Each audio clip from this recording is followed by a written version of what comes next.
Exhaustion's telenetwork, earning the reputation of giving all the right ingredients, uninhibited in exposing the hard, cold facts. And now, Disney. Well, hello, everyone, and welcome in. We have a program coming up now. It's called Jehovah's Witnesses Share Their Story of Being in the Watchtower. Well, everyone has a story, and we have Anne Marie. She's the host of the program. We've been doing this program now for about 2 years, and we've had a number of Jehovah's Witnesses come on and let us know how it was when they were in the Watchtower. So, Anne Marie, I guess we did have someone lined up. Why don't you come on and maybe we can get someone to come in? I do see we have a bunch of callers, maybe even Brian, if he's up to it. If Brian would like to come and even tell his story, if you don't have someone coming on, Anne Marie. You there with us? I'm right here with you, my brother. Yeah, I did catch Jay earlier today, and he sounded like he was really having a hard time, and I didn't even ask him if he was coming on. He said he'd call me back later, so I don't know what to assume. And then I was hoping that the caller from yesterday, dear sister Jeanette, who seemed interested, might have emailed you. So, you know, we're always open to hear anyone's story who would like to share their Watchtower story. Thank you, Rick. Yeah, so what we'll do is we'll put the fishing line out.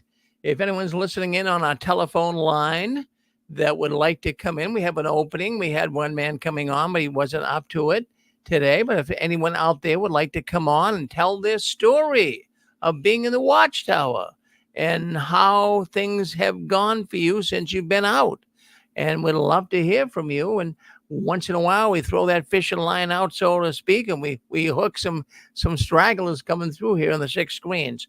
I'll put the telephone number to Anne Marie up on YouTube and Facebook so they can see it. But Anne Marie, I have to tell you something.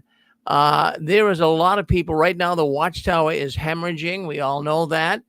It's a good thing to see. More and more people are getting out of the Watchtower. And Anne Marie, what do you think the biggest reason is why people are leaving the Watchtower today? What do you think the biggest reason is? Personally, I think it's mental and emotional and spiritual exhaustion, because for too long, for far too many years, through far too many changes, too many getting stricter and stricter changes, the shunning, everything, I think they are exhausted from trying to keep up, from trying to quiet down their discomfort, their tiredness, their depression, their anxiety, their fear. I think they're just plain tired. Well, that's, you hit the nail right on the head. My wife, Susan, she had a hotline here. She ran 10 years ago. When we first met, she actually had the hotline set up, and she used to get callers. She got sometimes 10, 12 callers a day calling in. They were Jehovah's Witnesses that were leaving, or witnesses that have left and trying to deal with the trauma of it all. But the biggest reason, say 10 years ago, why Jehovah's Witnesses were leaving the organization is because of a lack of love. All those people would call Susan. They didn't want to come on the live radio program we had, but they'd call her, personally and talk with her. And that was the biggest reason why people were leaving, because there was no love in that organization. But it now has been trumped by another reason. Like you just said, they are exhausted. All of these current changes, recent changes in the Watchtower, people have had it. As a matter of fact, on our news last night, we were talking about the fact that the conventions, when you go to the 2024 conventions, you're seeing lots and lots of older people. I mean, really older people. These people in the 50s, well, they're not old, really 50s, but say 60s, 70s, even 80s. Lots of them are older brothers and sisters. They're still trying to remain loyal. But according to information that's been coming in here to the 6 screens, we are finding out that, at least from what some of these older people are telling me, and still kind of connected with the Watchtower, that they're hanging in. They don't have any friends. So, what do? They're exhausted. They don't really believe all these changes for the better for the organization. They're losing faith in the governing body. And yet at the same time, they're saying, what are we going to do? We have to stay with these guys. And then we've mentioned on here numerous times, Anne Marie, that there's a term in accounting, and it's called a sump cost. Now, what that is if you've been doing something for so long and you spent so much money, say like a business, for example, say they've been developing a new product and they've dumped hundreds of thousands of dollars in the product, and they say, gee, should we put any more into it? And they say, well, maybe just a little bit more, and maybe we'll get that product to market. Same thing like a person buying a lotto ticket. They buy a ticket, well, didn't win. So after 10, 15 years, they bought thousands of dollars worth of lotto tickets, didn't win. They can't give up now because they think I spent all this money. Boy, maybe the next one I'll win. It's a way that many Jehovah's Witnesses are feeling today. The same thing. Sunk cost. They have too much to lose. They put so much into it. All of these years, 30, 40, 50, 60 years of being a Jehovah's Witness. And now they're saying, I can't leave. But I know they're not even telling the truth. Anne Marie, you nailed it. They're exhausted. They're exhausted. They've had enough. They've had enough. Yeah, I feel so sorry for them. I can't even imagine feeling the way they must be feeling, those who are hanging on, because every single moment that I was in the organization, I believed with absolutely all my heart that this was God's organization. I cannot imagine sitting there hearing some of the things that I have heard that these Watchtower loyalists have had to listen to. Stephen Lett calling their babies little enemies of God, little Satan's children. And, after 72 years of disfellowship, their disfellowshipping stance, all of a sudden, oh, we don't say disfellowship anymore. We say removed. 72 years, just one teaching. All of a sudden, they have new life. Rick, how much does it take to wake these people up? I don't know. I that's what keeps me awake at night. That's what keeps me awake at night. Maybe some of my listeners on here, it's what keeps them awake too. No, really, in the middle of the night sometimes, what is the glue? I will wake up. I was in there, Anne Marie, as you know, for 50 years, and I believed it. I believed all of it, and I didn't really question it. In the last few years that I got out, I started thinking about, hey, this doesn't make sense to me. And then when we even discussed last night on the JW World News Saturday night, the November Watchtower 2013 is going to go down in the annals of history. That is when the Watchtower that's when I first caught it. That is when they made the statement that you may hear information coming from the Watchtower that is not sensible from a human standpoint. It's not logical, but believe it anyways. That's what the article was saying, basically. And then I caught a number of other articles on that same subject. Even though something is illogical being said, just go along with it, even in some of their videos in the last 10 years. So they've been pushing this message of just go along with it, even if it's not sensible. Now, not everybody. We have a pretty smart audience here. The people that listen to the Six Screens, they're on the ball, I'll tell you right now. And they're saying, come on. I mean, they were smart enough to get out of the Watchtower. And there's some in there right now that are smart enough too. And then I also learned that actually brought a lot of people out of the organization when they started making statements like that. If it's not sensible from a human standpoint, well, what other standpoint is there? Animal? Vegetable? I mean, if someone comes up to you and starts jibber-jabbing to you with a bunch of nonsense, are you supposed to believe what they say? Absolutely not. You guys are logically minded. I mean, you're not accepting something that's illogical. Anyways, if there's anyone that wants to come on and tell their story of being in the Watchtower, Anne Marie will walk through it. She's a gentle woman. She doesn't bite. She's a good lady. And she'll walk you through this.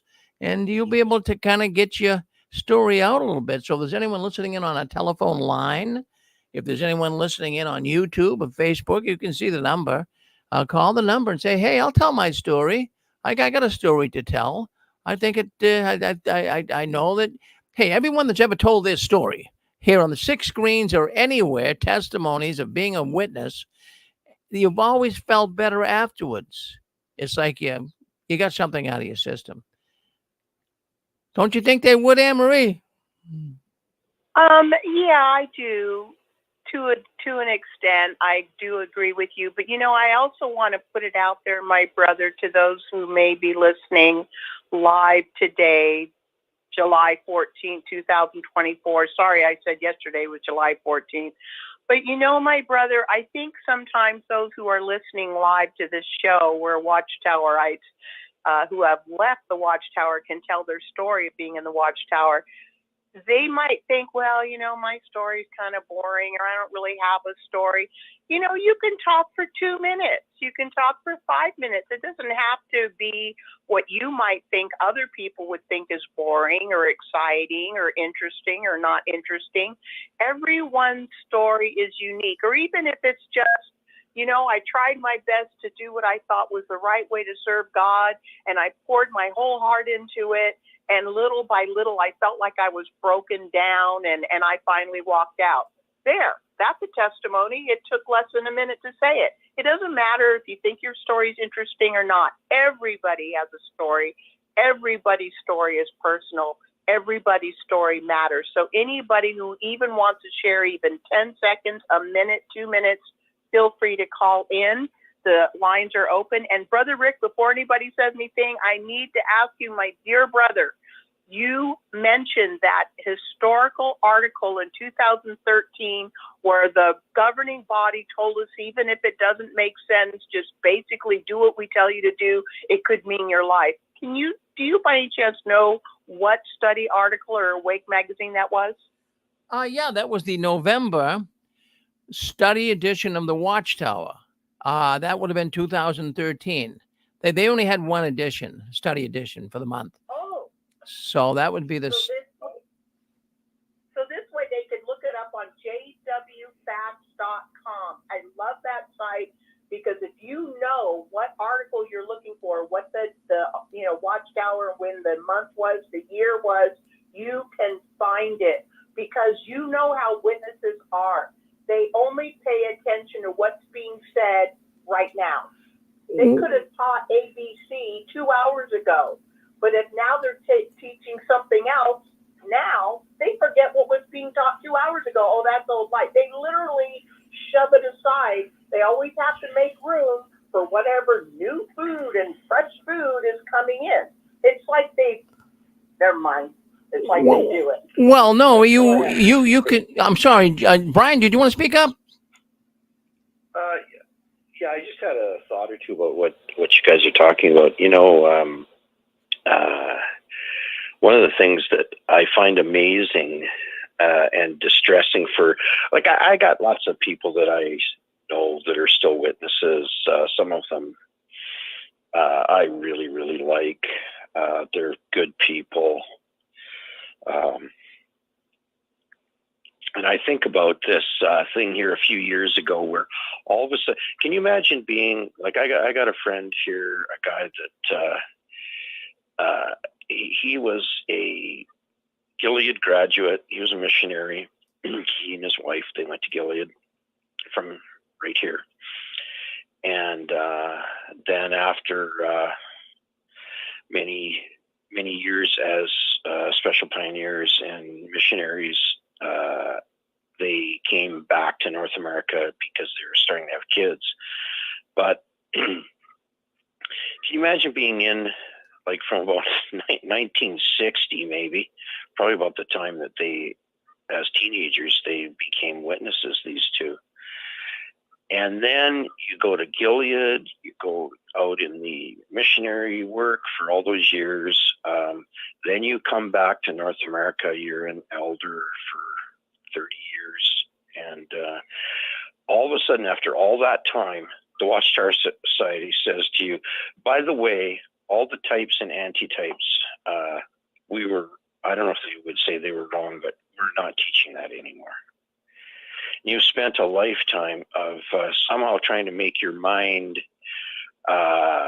figure out how in the world Judge Rutherford is the fulfillment of prophecy, and then all of a sudden they just tell you to drop it.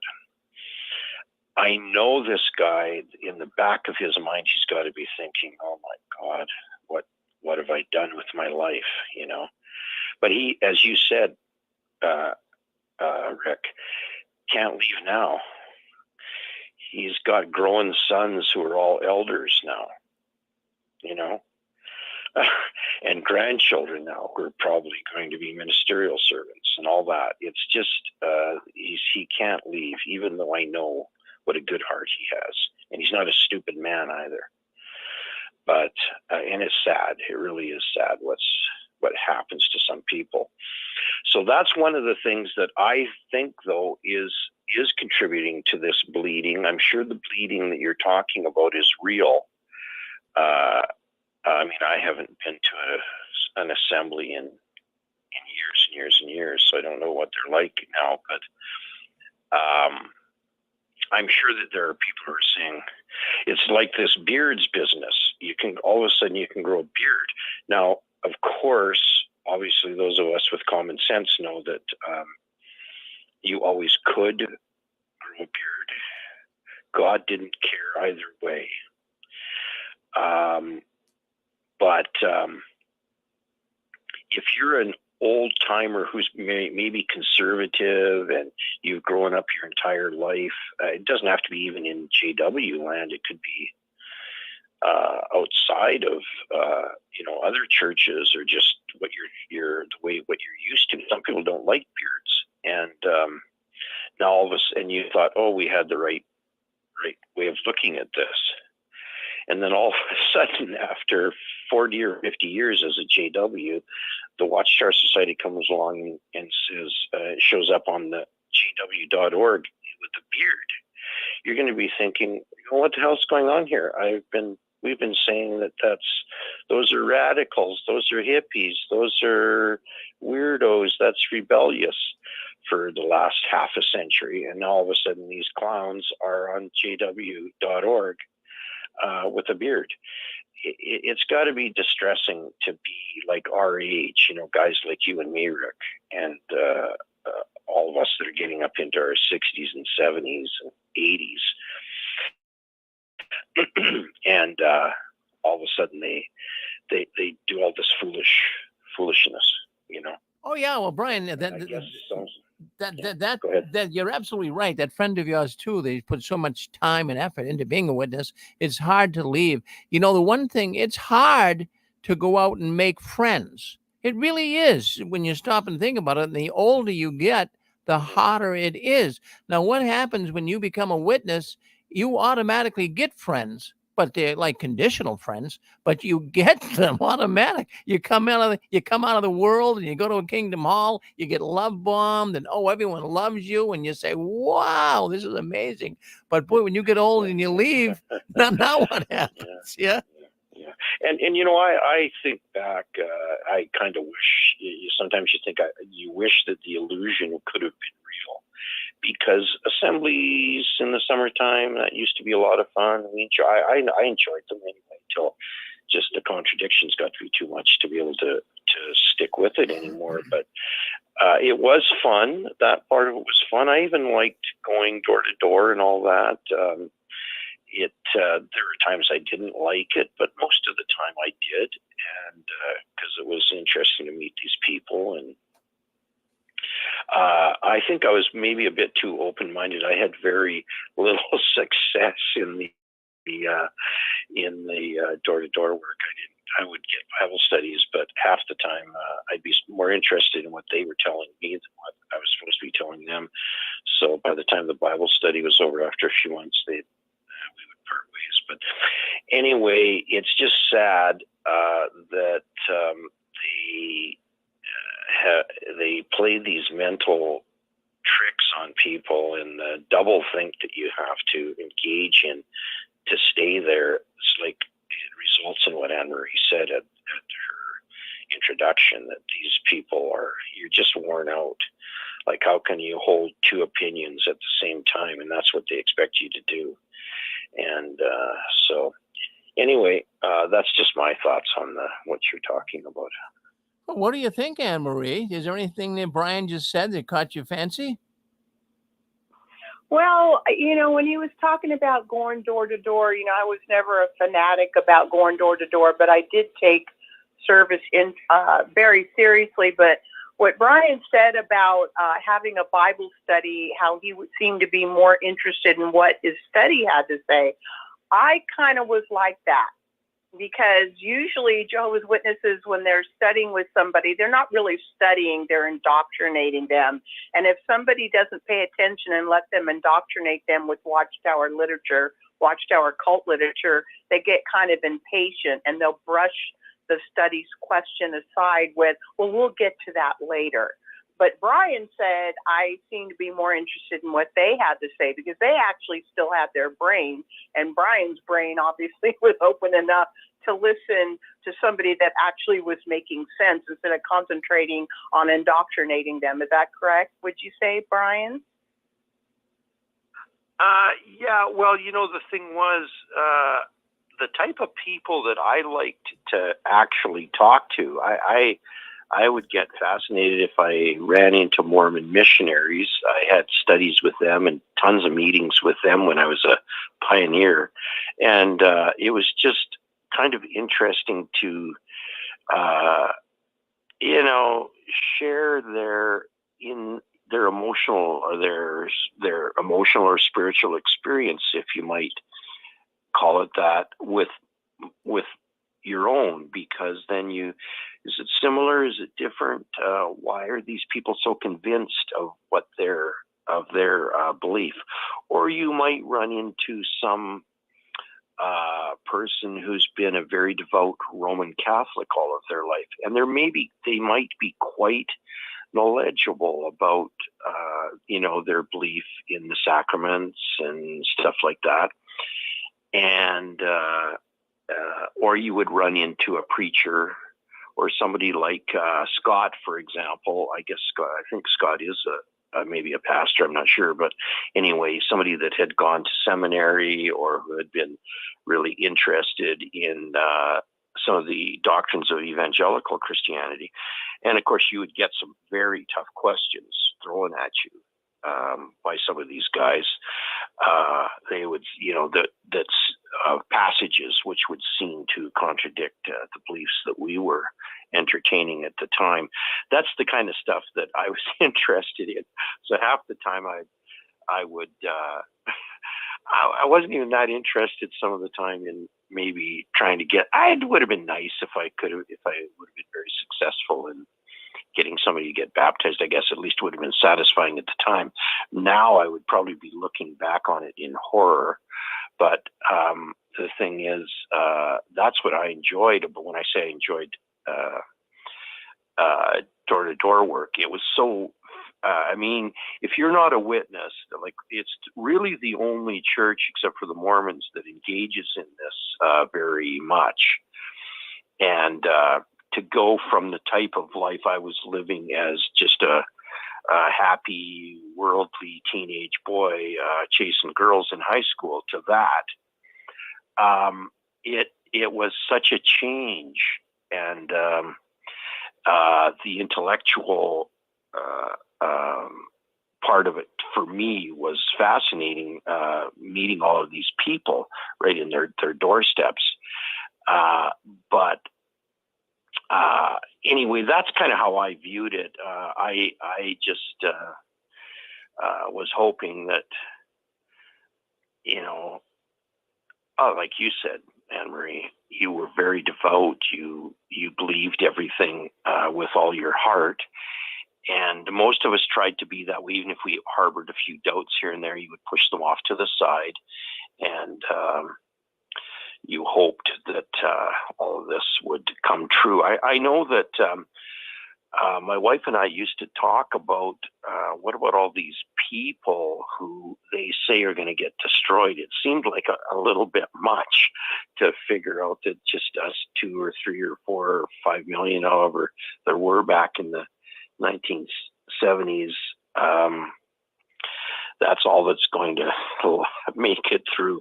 Didn't seem like it seemed to us anyway, the two of us, that the Jehovah that we had come to know was not that mean of a guy, at least for the way we understood him as a loving God. We couldn't see that.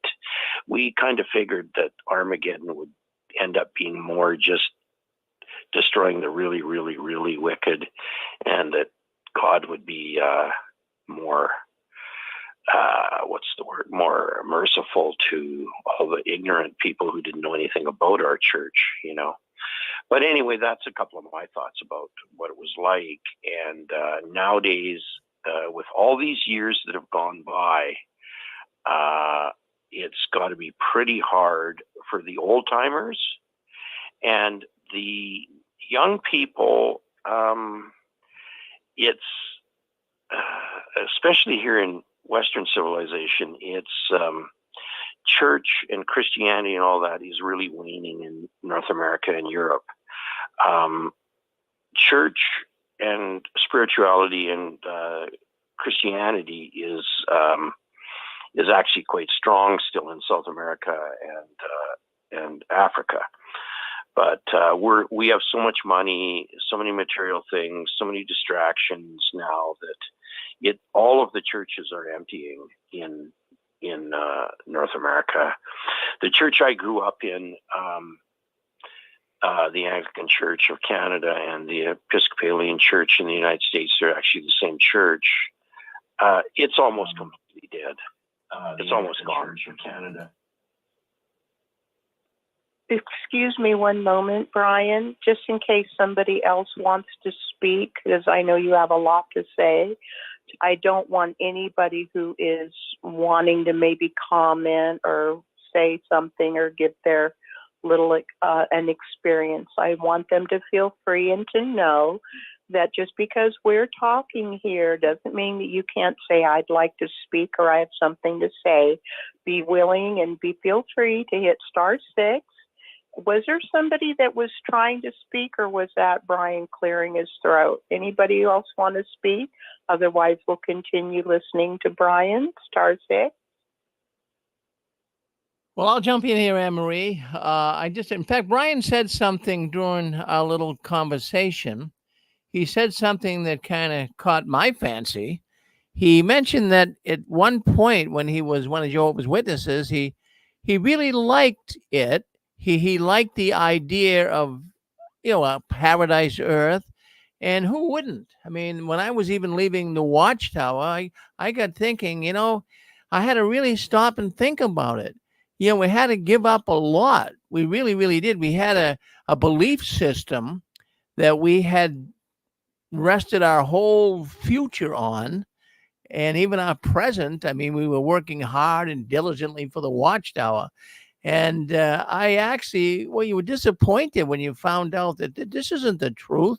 It's kind of like a big letdown. It's the kind of like you've been scammed, And but he said that he liked. In fact, we all liked it. We wouldn't have stayed there. We took a lot of abuse. I know that. I mean, Rick, I don't like that suit. Your hair is too long. Your wife's, your daughter's skirts are too short. I mean, geez, that's all you got was criticized every time you turned around. But we loved being in it. And you know what it was? It was like I'll tell you, it would be like being maybe like a Navy SEAL today. They walk around. I mean, they're not haughty, but I mean, they work for it. They are exemplary. They are the best the Navy has. And that's how I used to think about even myself as being one of Jehovah's Witnesses, that, hey, listen, we are the elite Christians. If ever anyone knew the truth about the Bible, it's really something. That's hilarious. Well, but in fact, because I can remember, Brian, I can remember an elder got up there one time at the Kingdom Hall I was going to, and he said, brothers and sisters, when you go out in service, Don't you ever be intimidated by anybody. I don't care if you go to a pastor's door, a priest's door, a theologian, a scholar. You know more than they do. Don't ever let them intimidate you. I mean, really, when you Yeah, I remember hearing the same type of thing from circuit overseers and stuff like that. Yeah, it was. But if you were really honest when you were going door to door, you would find out there would be times when you would find out, they asked some pretty tough questions there. And sometimes even going back, I don't know if you guys used to do this, but and it was before the internet and everything, you'd go back and the Watchtower Society would put out the index to the publications. And so then you try and figure out the answer to this question that somebody asked you. So you'd go back and you'd be looking back through Watchtowers from the 1950s and 60s and 70s or whatever, trying to find out what the answer was. And sometimes you would find out that some of that research, we're in a bit of a corner here. Like one of the ones that just on this same thing of doctrinal changes, I remember I probably couldn't tell you the day, but I certainly remember this happening to me when I found out. Like we taught we were taught the interpretation of Romans chapter 12. Let every soul be in subjection to the superior authorities. And in the 1970s and since then, they had the correct interpretation of that verse. The superior authorities were the governments. It was at least in Paul's day, it was the Roman imperial government. And Pastor Russell taught the same thing, but I remember finding out that the judge had switched that and had to actually twist the passage. He twisted the scripture to say that the superior authorities were Jehovah God and Jesus Christ. And the reason he did that was because he wanted to try and have some way of convincing himself and other people that you didn't have to listen to the government at all, because of course he was defying them about the draft and about flag salute and all of that. And rather than just maybe using some of the other passages to teach that, he twisted that passage, twisted the interpretation of that passage. And Brian? So yeah, go ahead. May I interrupt you? I just wanted to say thank you for bringing that out, because when you were talking about how Watchtower taught the superior authorities were the governments or whatever, in my mind was, wait a minute, what about all the flip-flops back and forth? And they always had a reason, and boom, you brought it out. Thank you. Please keep talking. I'm listening. Well, at any rate, I remember being pretty shocked when I found out that this much vaunted judge would not only be either stupid enough or dishonest enough to twist that passage. That one harbored in the back of my brain and in my heart for years. It always bugged me. I mean, there were others too, of course, but that one really bugged me because the excuse was always, or the reason given always was, the light keeps getting brighter and brighter unto the perfect day. But Pastor Russell already had the light, and the judge turned it off, and Nathan Knorr turned it back on. Excuse me, there's something wrong here. So anyway, that's my thoughts on that one. Oh my God, that is hilarious. I don't remember hearing that. Did somebody actually say that, Brian? Which part? don't know. I can't keep up with these crazy people. I mean, one day they're smoking it, another day they're drinking it, and next day it sees like they're huffing it. I don't know. Okay, that question was rhetorical with tongue in cheek. I see. Okay, I get you. Yeah. But anyway, that's it. There is stuff like this in this back and forth. You see, that shows an immature. It reveals an immature theology and an immature way of interpreting Scripture. And some of these things are just fundamental. Obviously, a man can grow a beard, and obviously, the governments of the world, or what Paul is speaking about in Romans chapter 12, you should be able to just say that once, and you don't ever even have to think about it again. But no, not with these people. They've got to do these back and forths, and it's pretty disrespectful to their congregants and the people that are in the organization to treat them like that, and it's even more disrespectful to the integrity of the Holy Scriptures as well. So it's just no doubt. You know, it's really interesting. Just if you don't mind me butting in again, please forgive me. But you know, you made me think of something that somebody else said years ago, and they said, you know, it's like they want us to keep being like little children. Little children look up to their mother, their father, their big brother, their big sister, their grandparents to, you know, tell me what's real, tell me what to believe, tell me what this means, tell me why this and why that. They look to outside themselves, to older, more mature, more wiser ones to tell them what's what. And this person who commented said it's like Watchtower wants to keep you like little children. Don't think, don't question, don't argue, don't even research, don't ask somebody else. Just listen to me, listen to what I tell you, just believe, and you'll be fine.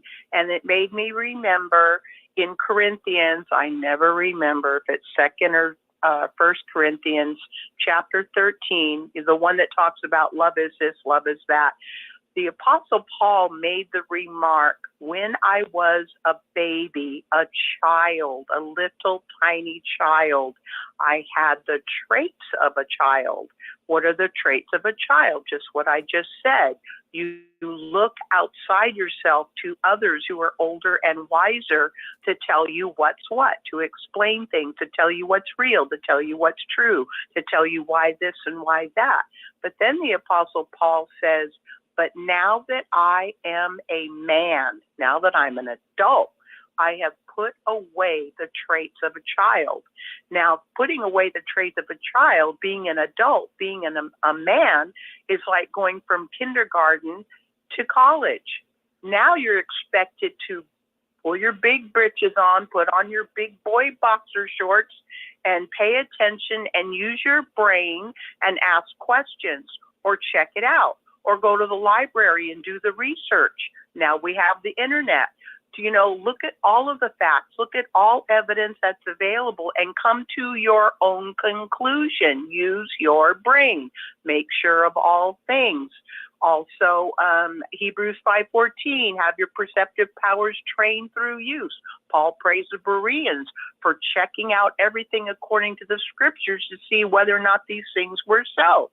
This is what Watchtower will punish you for if you even hint that you're not quite agreeing with something they teach. They'll haul you in the back room and challenge your loyalty to the governing body, and you are out the door, labeled an apostate, shunned for the rest of your life. Thank you, Brian. I'm listening.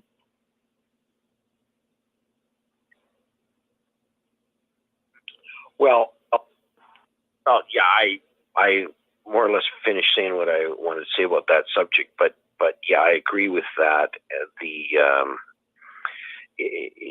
It's this business of not having any ability to think for yourself and the extreme. I mean, I understand why they want to try and keep people in line so that there aren't a whole bunch of sects breaking off. I understand that. It's just that there are other ways of going about running a church.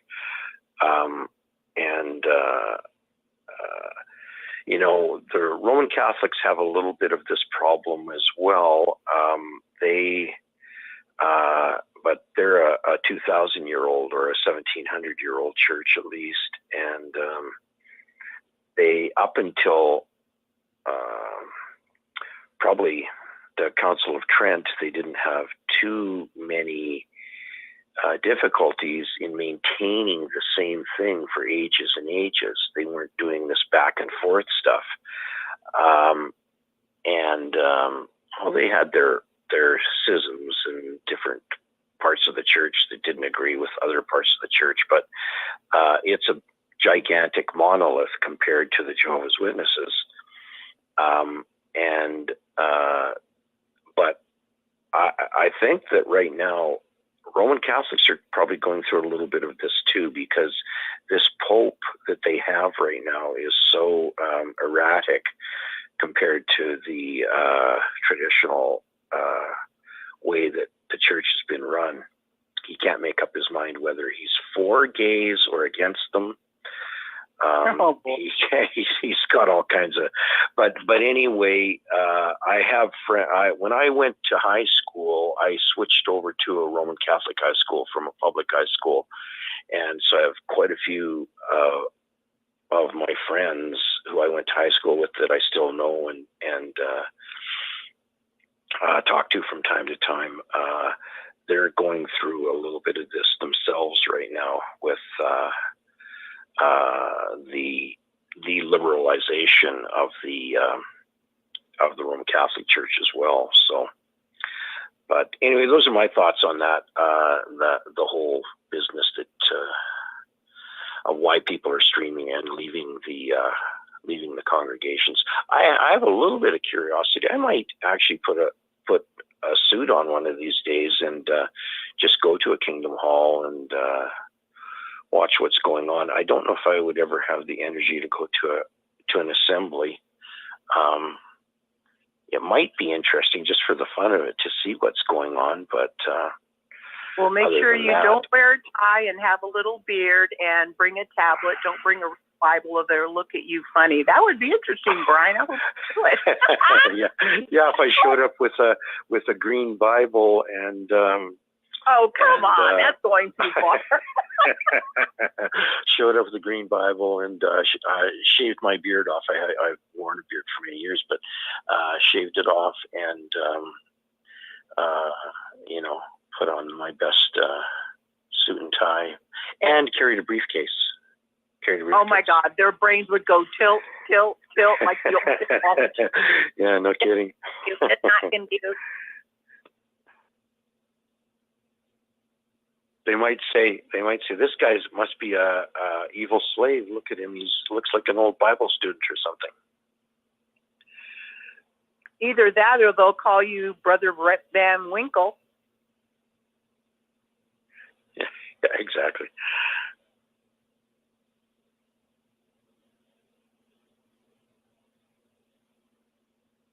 Do you have any other thoughts, my brother? I'm really enjoying listening to you.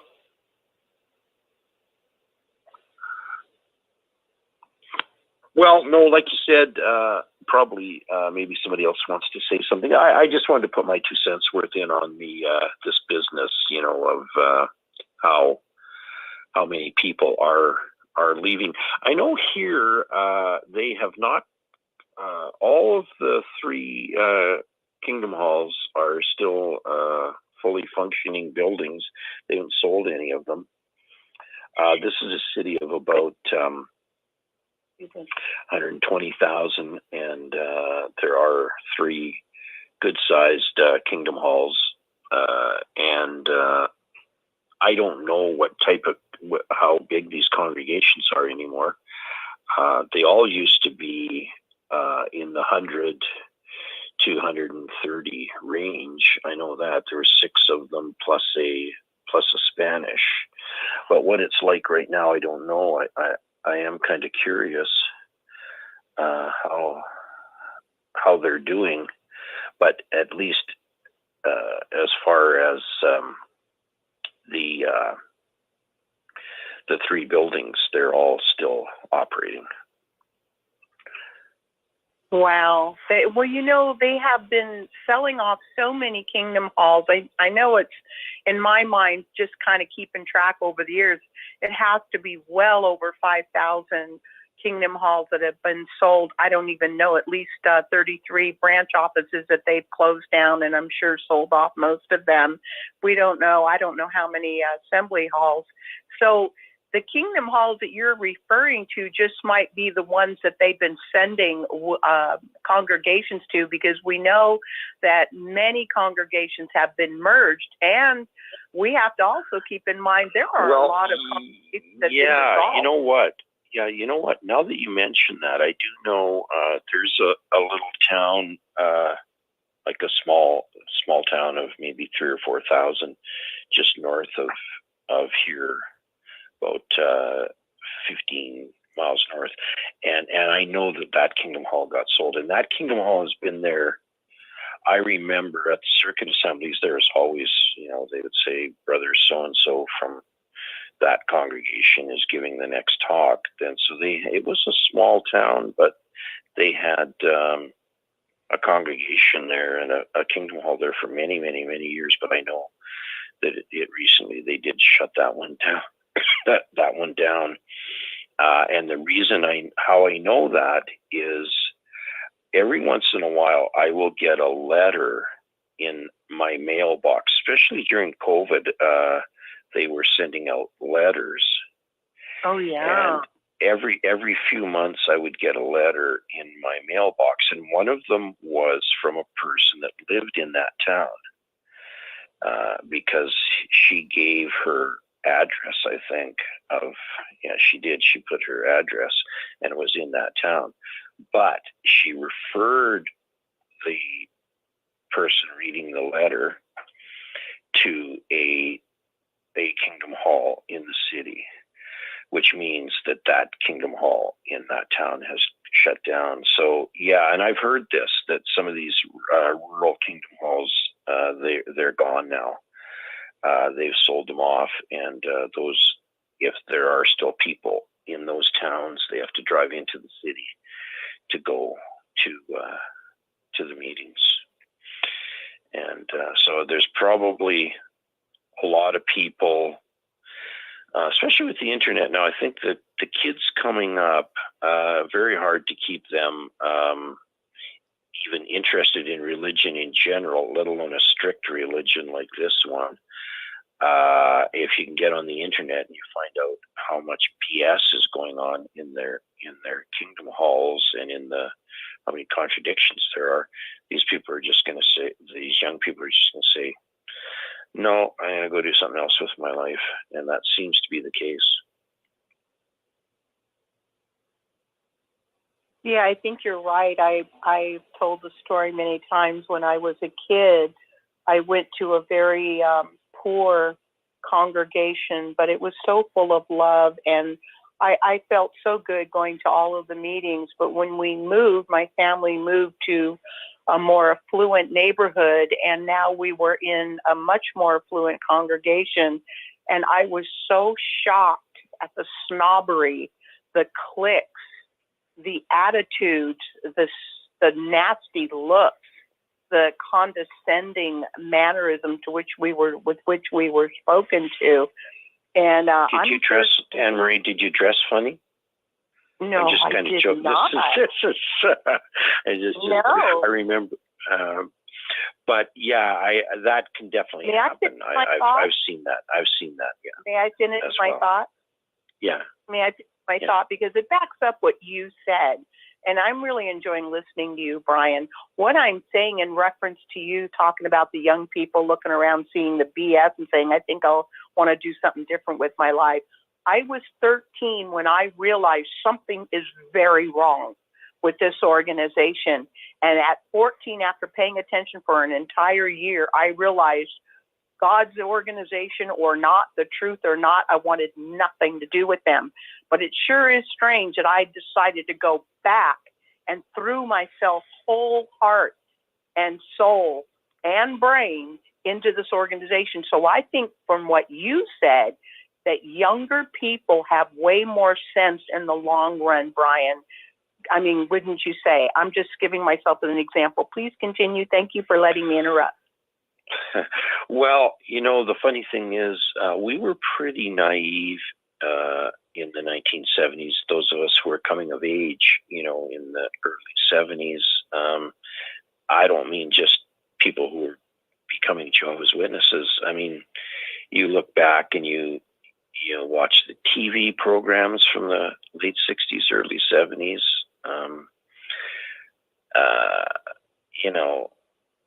It was pretty hard to get information on just about anything, really. Like now, if you're wondering about something, you just type it into your phone and you can get the actual facts about what's going on about something.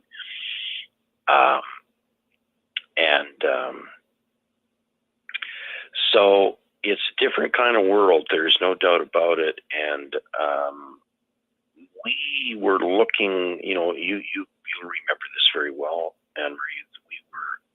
There was this emerging, whatever you want to call it, hippie movement or this peace movement that we were seeing around us. Maybe some of us were involved in it in some form or another, and the emergence of the drug culture and all the music that we listened to back then. But we were still very naive as to what was actually going on, and which most teenagers and kids are pretty dumb till they get into their 20s.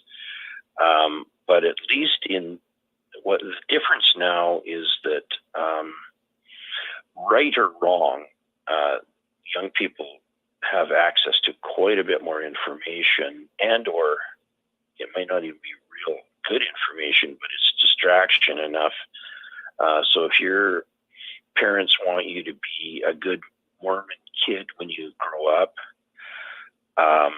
you have more access to things that are going to draw you away from the church. Same with other types of conservative churches.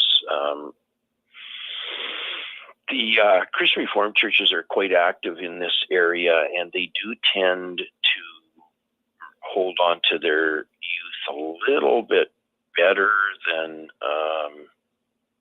some of the others. And there's a lot of Mennonites in this area. They do too.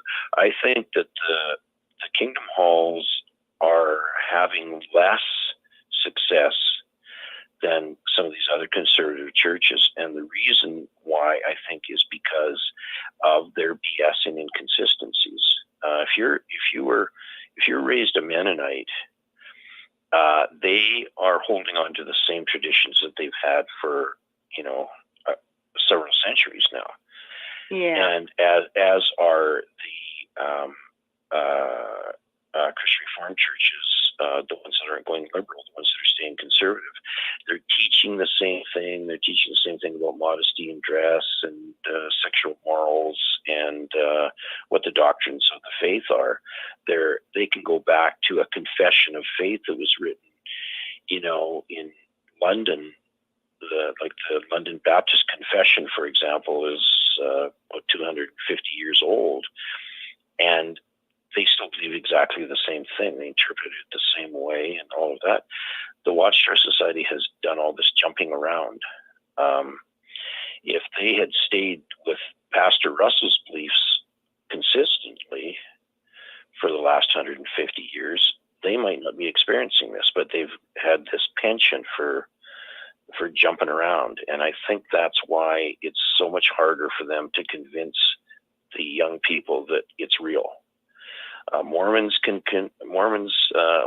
are starting to change it a little bit now too, but every young man and half the young women are kind of raised up with the idea that, when you get first thing out of high school, you go do a 2-year stint as a missionary. and everybody is kind of expected to do that. And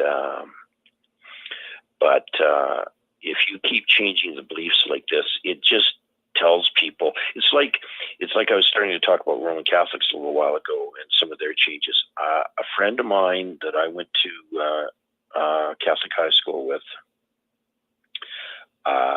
she, in fact, in later years, she actually worked for me for about 10 or 15 years, this woman. And she told me that the reason why she quit going to church, she's raised before Vatican II in the 1960s, you know, they had Latin Mass up until the Second Vatican Council. And she said, when they took all that away and said that 1700 years of tradition was no longer valid, she said, I lost my faith at the time, because they were changing everything that I'd grown up with. And so this inconsistency of belief structure is probably their death, the nail, well, at least some of the nails in their coffin. Because, like I say, when you see the churches that are maintaining their traditions, even if they are conservative, they have more success in keeping their young people, because if you're changing like that all the time, then it means it's obvious that you don't really know what you're talking about, and you're not consistent. So anyway, that's my thoughts on that part of it. I think that I don't think that there's very many young people sticking around the Kingdom Hall anymore. Well, I have to agree with what you say. If I may interrupt again, I think Rick has seen it way more than 20 years ago, or at least 20 years ago.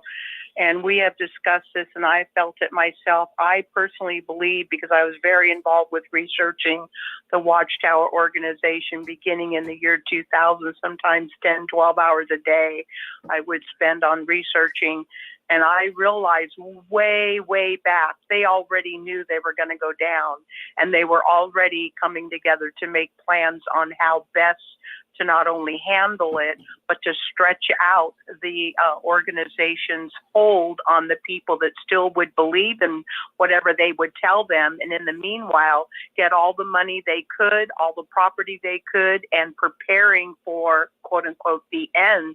Because before, with the headquarters, the world headquarters of Jehovah's organization was right in the heart, I'd say, of the world. That's just the way I see it, in Brooklyn, where anybody could get away and anybody could get to them. And now all of a sudden they want to go to this obscure place that's surrounded on three sides by dense forest and one side by a lake. And they have guards and gates, and come on. I think that they've known for so long. So whatever they're doing, they're just trying to drag it out as long as they can, because they're not worried. I mean, what are witnesses going to do? If all of them woke up tomorrow, what are they going to do?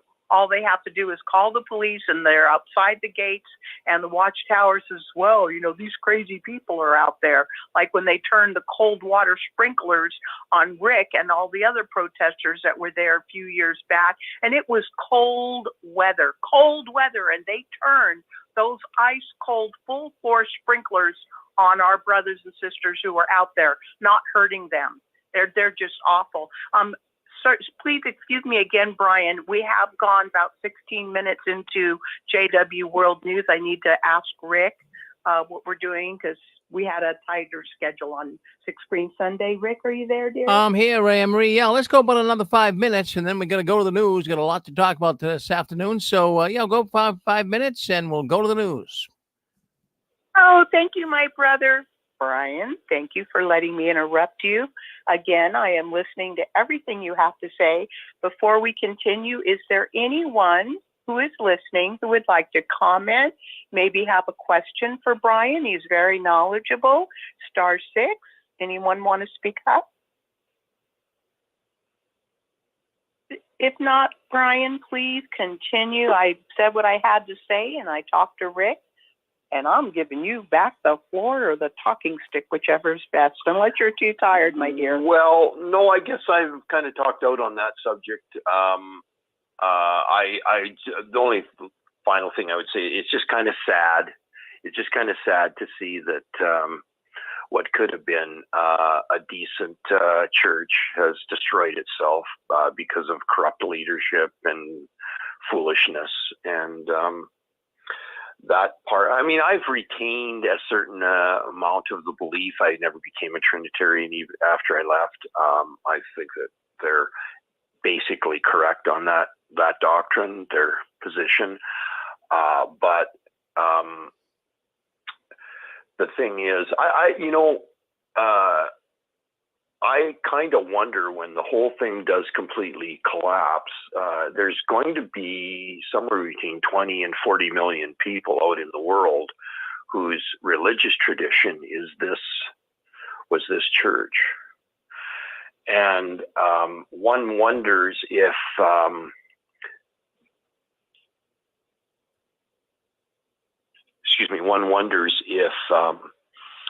there may at some time in the future be a coalescing of people who still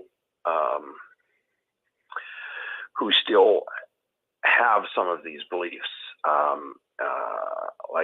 Some of the people that I do talk to still, who are ex-witnesses, the ones that I talk to the most of them still kind of believe basically that you hear them still. In fact, even here on Six Screens, quite often, some of the way that witnesses talked is very common still amongst some people who've been out for years and years.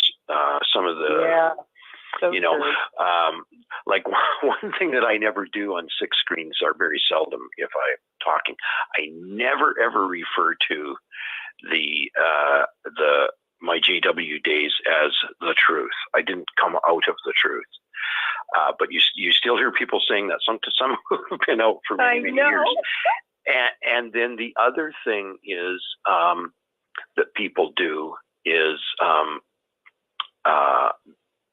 and it's not exactly, they're not exactly saying the same thing, but it's very common for people to refer to, even when they're talking about a governing body member or something like that, or a circuit overseer, somebody that's in the news, they will refer to that person as brother so-and-so or sister so-and-so. And I don't do that anymore either, because it's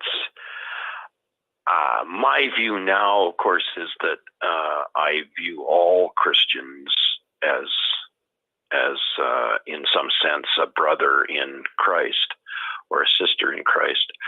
But to refer to the JWs as a brother in that way, there's too much Watchtower in that for me now. I don't want any of that jargon anymore.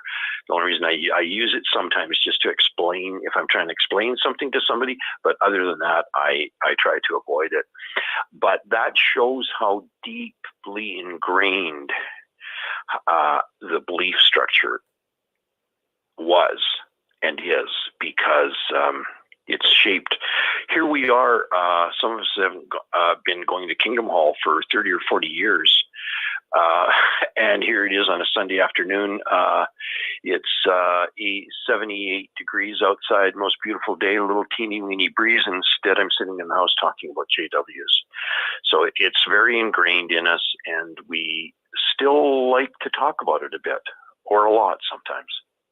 So it's been some parts of this life have been very, very interesting and enjoyable, and other parts of it have been extremely grievous.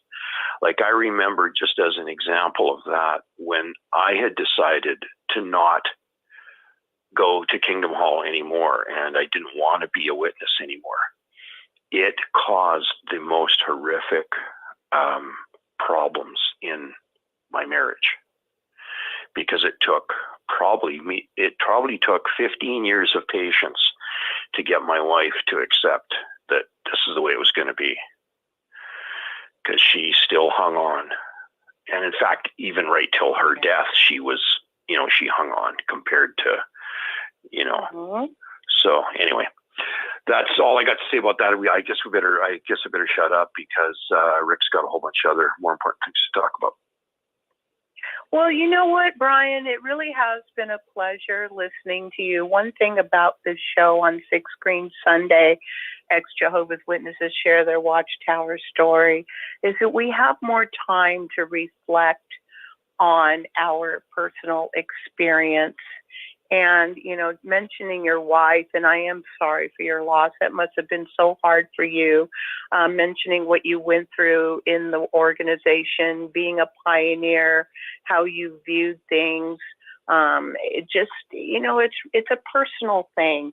And I love that this show allows a person to take their time and to just share their reflections, because maybe you don't really see it or know it, but you're helping a lot of people, because anybody listening to you today, Brian, or in the archives later, will be able to agree with you or say, I can relate to that. And I want to thank you for taking the time to come on, not only on Jody and Scott's show, but on the Six Screen Sunday show at Jehovah's Witnesses Share Their Watchtower Story. Thank you so very much. Any final thoughts before we go to Rick?